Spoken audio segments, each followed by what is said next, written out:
मध्ये पहिल्याच ओव्हरमध्ये 6 बनलेल्या होत्या. त्याच्यानंतर सुरुवात अवांतरने केली अविनाश यांनी 2 धावा मात्र खर्च केल्या. कोणताही चेंडू काउंट झालेला नाहीये इथे. पुन्हा एकदा आखूड टप्प्याचा बॉल, चांगला फटका खेळला इथे. स्क्वेअर लेगला क्षेत्ररक्षक नव्हता. एक धाव मात्र तिथे सहज मिळाली. धावसंख्या तुम्ही पाहताय 9 या आकड्यावरती पोहोचलेली आहे. अविनाश मागडे ठरलेत. पहिल्याच बॉलवरती 3 धावा खर्च केल्या. पहिल्या षटकामध्ये 6 बनलेल्या होत्या. 9 धावा आतापर्यंत आलेल्या आहेत. पुढच्या बॉलवरती अजून देखील 5 ते 6 धावा आल्या तर मला वाटतं इथे एक सन्मानजनक धावसंख्या सेट केली जाऊ शकेल. अशी धावसंख्या जिचा पाठलाग करत असताना अनुप आणि त्याचबरोबर अमय यांना संघर्ष करावा लागेल. परंतु या बॉलवरती देखील अलॉंग द कार्पेट चांगला फटका खेळलाय. तीर्था फायटर्सचा संघ पहिल्यांदा बॅटिंग करणं डिसाईड करतो, कारण त्यांना माहिती आहे की त्यांच्याकडे गोलंदाजी जबरदस्त आहे. धावा डिफेन्स करू शकतात ते, आणि त्याचमुळे टॉस जिंकल्यानंतर याही मॅचमध्ये त्यांनी पहिल्यांदा बॅटिंग करण्याचा डिसिजन घेतला. चांगला डिसिजन आतापर्यंत आपल्याला पाहायला मिळतोय. धावसंख्या डबल फिगरमध्ये पोहोचल्या. अविनाश त्यांच्या हातामध्ये पुन्हा एकदा चेंडू दिला जातोय. राऊंड विकेट गोलंदाजी करतील. यावेळेला प्राणेश यांच्या विरोधामध्ये चांगला फटका खेळलाय, परंतु स्वतः अनुप देशमुख वेगाने बॉलवरती गेले. धाव मिळणार नाही याची पुरेपूर दक्षता घेतली आणि सरते शेवटी या बॉलवरती कमबॅक केलं अविनाश यांनी.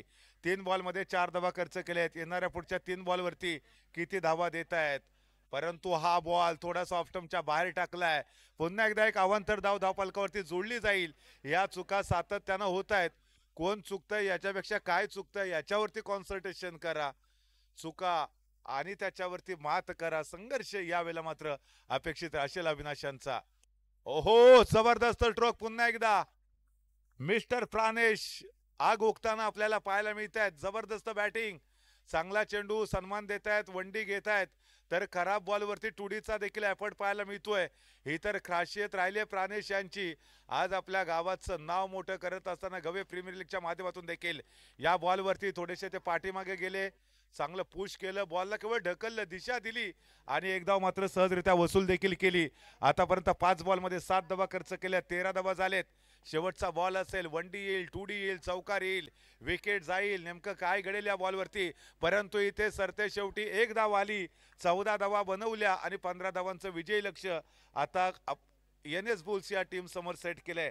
12 बॉल 15 बनवल्या जातील का, धावा डिफेन्स केल्या जातील का, अनेक अनुत्तरित प्रश्न तुमच्या आमच्या सर्वांच्या मनामध्ये आहेत आणि त्या प्रश्नांची उत्तरं शोधण्याचा आपण प्रयत्न सेकंड इनिंगमध्ये करणार आहोत. परंतु आज गवे प्रीमियर लीग पैसा वसूल केला या स्पर्धेने. एकंदरीत 7 संघ मालक या स्पर्धेमध्ये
रेड वॉरियरचे जे खेळाडू आहेत ते मात्र या मॅच वरती लक्ष ठेवून असतील.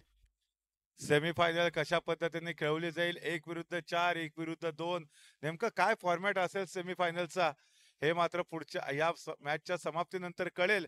परंतु जर आपण पाहिलं तर विजयासाठी समीकरण सेट केलंय. 12 बॉलमध्ये 15 धावा. पहिल्या सेमीफायनलचा फॉर्मॅट हा सामना संपल्यानंतर आपल्याला लगेचच कळेल. परंतु आघाडीच्या फलंदाजाच्या भूमिकेमध्ये अमय पालकर आलाय आणि अनुप देशमुख, दोघेही सेट फलंदाज आहेत. 2 दिवस या खेळाडूंनी गाजवला अक्षरशः आणि पुन्हा एकदा आज आपल्या फलंदाजीच्या जोरावरती आपल्या टीमला विजय प्राप्त करून देण्यासाठी अमय पालकर स्ट्राईक वरती खेळतील तर नॉन स्ट्राईक मार्क वरती अनुप देशमुख आपल्याला पाहायला मिळतील.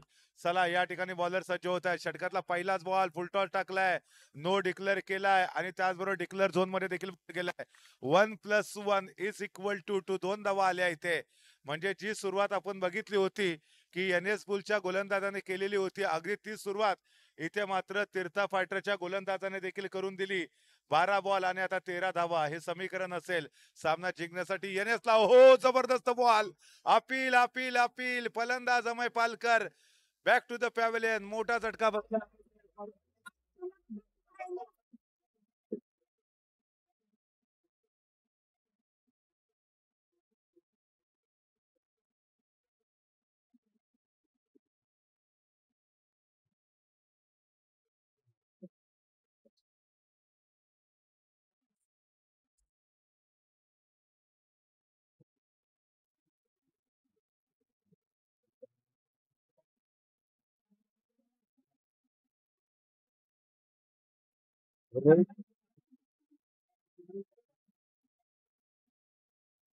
या बॉलवरती सिंगल येऊ शकेल. पुढे आले होते, बॅटची स्पेस ओपन केली, चेंडूला केवळ पुश केलं, डिक्लेअर झोन मध्ये त्या ठिकाणी सिंगल आली आणि आता समीकरण येऊन पोहोचले. 10 बॉल 12 धावांची गरज. हाय व्होल्टेज सामना या दोन्ही टीमच्या दरम्यान आपण पाहतोय. परंतु त्यानंतर पुढच्या बॉलवरती देखील चांगला फटका खेळलाय. नो मॅच लँड एरियामध्ये गली रिजन एमटी क्षेत्र होतं. खाली क्षेत्रामध्ये बॉलला खेळून काढलं. एक धाव मात्र मिळेल आणि टीमची धावसंख्या तुम्ही पाहताय 4 या आकड्यावरती. येणारे बॉल शिल्लक आहेत 9 आणि बनवायच्यात अजून देखील 11 धावा. बनवल्या जातील का? एक मोठा फटका जो कल्पेश यांचा त्यांच्या टीमला घेऊन जाईल वेगाने विजयाकडे. परंतु तो मोठा फटका मारावा लागेल. याही वेळेला बीट झालेत. डॉट बॉल आलाय. निर्धाव चेंडूची सांगता देखील झालेली आहे. पस्तावा करण्याची वेळ मात्र इथे कल्प्याला येऊ नये हीच एक विनंती असेल, प्रार्थना असेल. चांगला खेळतो हा खेळाडू, जबरदस्त मोठे फटके तो मारतो. परंतु ओहो, इथे मात्र फॉलो थ्रो मध्ये खेळलाय. प्राणेश वेगाने बॉलवरती आलेत. धाव जाणार नाही याची त्यांनी दक्षता घेतली. समीकरण बदललंय. 7 बॉल 11 धावांची गरज असेल. रिक्वायर रन रेट 9.43चा, टार्गेट 15चं. पाठलाग करत असताना आतापर्यंत 4 आलेत आणि 7 मध्ये 11 बनवायचे आहेत. परंतु याही बॉलवरती बीट केलंय एन एस बुलच्या खेळाडूला आणि बघता बघता षटक देखील इथे संपलेला आहे. पहिल्या षटकाच्या समाप्तीनंतर मात्र धावा झाल्या 4 आणि आता समीकरण येऊन पोहोचले. 6 बॉल 11 धावा आवश्यक आहेत एन एस बुल्स या टीमला. या स्पर्धेमध्ये 4थ्या क्रमांकावरती पॉइंट टेबलवरती कोणता संघ असेल? एन एस बुल्स की तीर्था फायटर्स? जो जिंकेल तो संघ या स्पर्धेमध्ये पॉइंट टेबल वरती क्रमांक 4 वरती आपल्याला पाहायला भेटेल. नंबर 1 वरती फ्रेंड्स वॉरियरचा संघ, नंबर 2 वरती AKV फायटर्स, नंबर 3 वरती राज फायटर, तर नंबर 4 वरती तीर्था की एनएस. कोणता संघ असेल? गोलंदाज प्रॅक्टिस करताना आपण बघतोय, प्रॅक्टिस मेक्स मॅन परफेक्ट. सराव सराव आणि प्रयत्न इथे तुम्ही करत असताना, परंतु अनुप देशमुख देखील काही कमी नाहीये. तो देखील गुणवान खेळाडू आहे. दापोली प्रीमियर लीग या स्पर्धेच्या विजेते पदाचा अनुभव त्याच्या पाठीमागे. तो कॅप्टन होता त्या स्पर्धेत. ओ चांगला बॉल टाकलाय. लेग स्टंप वरचा बॉल यष्टा उद्ध्वस्त होऊ शकल्या असत्या. चेंडू मात्र जाणून बुजून पॅडवरती आदळून दिला. धाव मात्र आलेली नाही. 5 बॉल आणि 11 धावा बनवायचे आहेत. पुन्हा एकदा इंटरेस्टिंग मोमेंट प्रेक्षक आपण सर्वजण पाहतोय.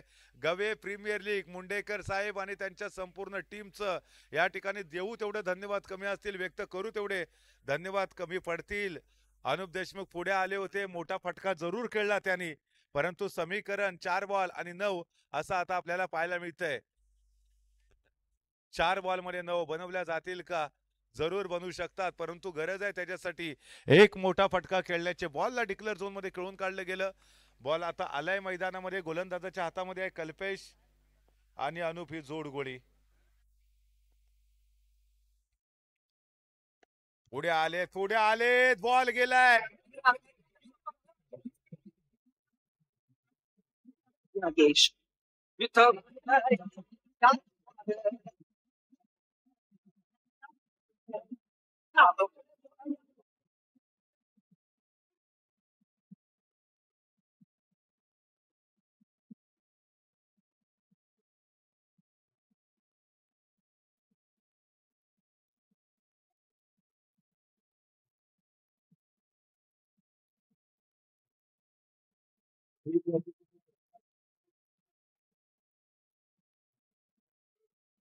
प्रीमियर लीग चॅम्पियन ठरला होता त्याच्या नेतृत्वाखाली संघ, परंतु आता तेच अजिंक्यपद पुन्हा एकदा इथे देखील मिळवायचं आहे. ओहो, टुडीसाठी की चौकारासाठी?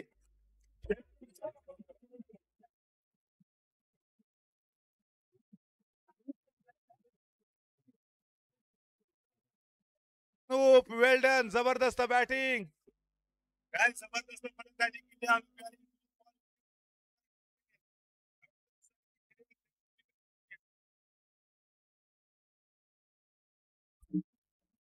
दोन बॉल एक पाहिजे आता. जबरदस्त फलंदाजी पाहायला मिळाली.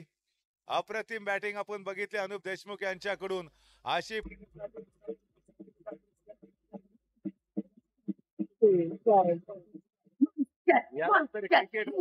देशमुखचं बहादुरीचा परिचय दिला, परंतु यावेळेला मात्र आपण बघतोय ओहो धावचीची संधी झाली असती, परंतु नाही. एन.एस. बुलसा point table